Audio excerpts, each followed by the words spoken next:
So Lauren, what is flex time? So flex time, I think I've been calling it this, is time on the clock that's off the clock. I love that. What we ended up doing, just the practical part of it is we took 10% of every employee's time, part-time, full-time, and they get 10% of that time on the clock, but that is totally their time that they can do whatever they want with it. Like they don't have to tell their family that they've got this time.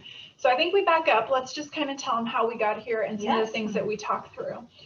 I, as typical, so let me tell you a little secret about me and Lauren's relationship. Here it goes. I listen to every single thing that I can possibly get my hands on. So I'm like a podcast book junkie. So I listen to a podcast and then I'm like, Lauren, I've got to explain this to you and we've got to do this. And she's like, rolls her eyes. Barber's Digest. Basically, it must be exhausting having me as your friend. That's why I can't listen to hardly anything else. I'm all maxed out. Okay, so I listened to this podcast and it's basically, I'll put the link in the notes so you guys can check it out. But these two ladies review books and this book just appealed. It was Do Nothing. And I think the lady's name is Celeste Headlee, if I'm right, but I'll make sure that it's right in the comments. And the book is all about how we are a society of overworkers. We kind of make being busy like the cool thing, like, oh, I'm so busy.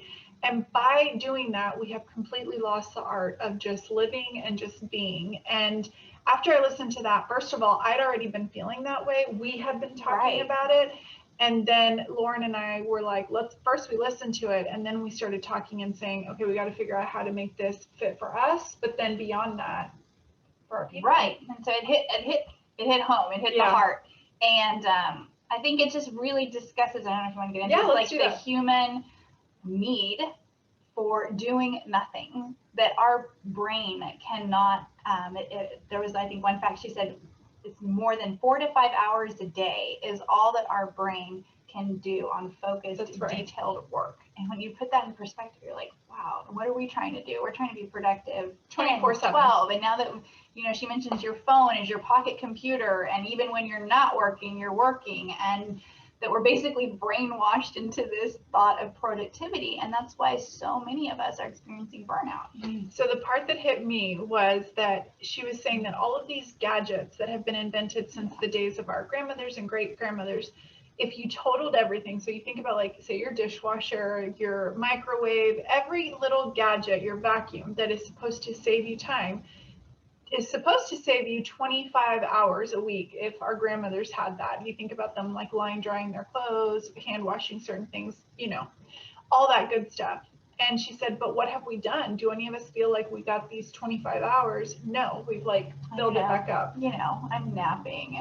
Are you? Are you eating bonbons? I'm eating bonbons and taking naps for 20 hours a week thanks to all my new appliances. So when she said that, she was like, we just keep getting more efficient, but we keep filling that bucket of efficiency. And 40-hour work weeks, those are like the norm. Like you're almost lazy if you're not working 40 plus hours. And even she talked about how women fought so hard to get into the workforce, but really a lot not realizing that not only were they taking on work, now they were going to have a second job because they still had all the things to do at home. I mean, do you feel that way sometimes? Well, right, because I think what struck, especially for that, is that there's this, and you hear it a lot, you need time for self-care, you need quiet time, you need do nothing time. It's like, yeah, okay, what's the reality there? Especially if you're a parent.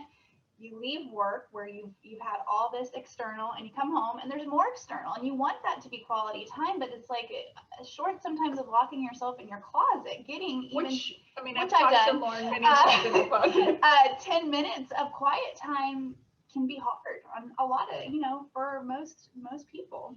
So the book actually digs into how we got here as a society and then ways that you can basically build do nothing into your day. And they're beautiful things. And when you think about them, a lot of them were things that you probably did as a child, like going out in nature. I mean, we talked about this, like while being very different, both of us loved nature. I mean, I was outside with my animals. Lauren was also like, I used to love it. I'd climb up on my roof and, watch the sky, watch clouds. It was just, we don't do those type of things anymore. And I think it's sad. And I think that was when she said some of those things, there was this like weird like longing, like, yeah, I miss that. But now if I do get the odd moment of that, then the guilt comes with it. That self-talk of like, well, you're being lazy. So I won't give too much away because I definitely think you guys should either listen to the podcast or read the book or both.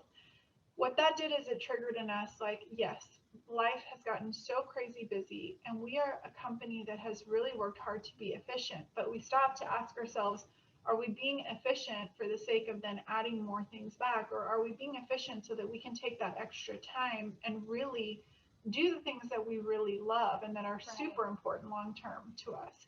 And that conversation really immediately then led after to what was the next? How do we get into this? How do we make this possible for our team members? I mean, hearing that 4 to 5 hours is all the human brain is capable of for detailed focused work. It doesn't mean people can't work 8 hours, but are we doing that right? Are we taking the right amount of breaks, and are we allowing our brains, like she mentioned it, like a sports injury, it has to heal. So our brains need the rest time to be really productive. Well, it talked even about the earth, how there's like times of harvest, and then there's times that the earth basically goes into hibernation, like I need to recoup.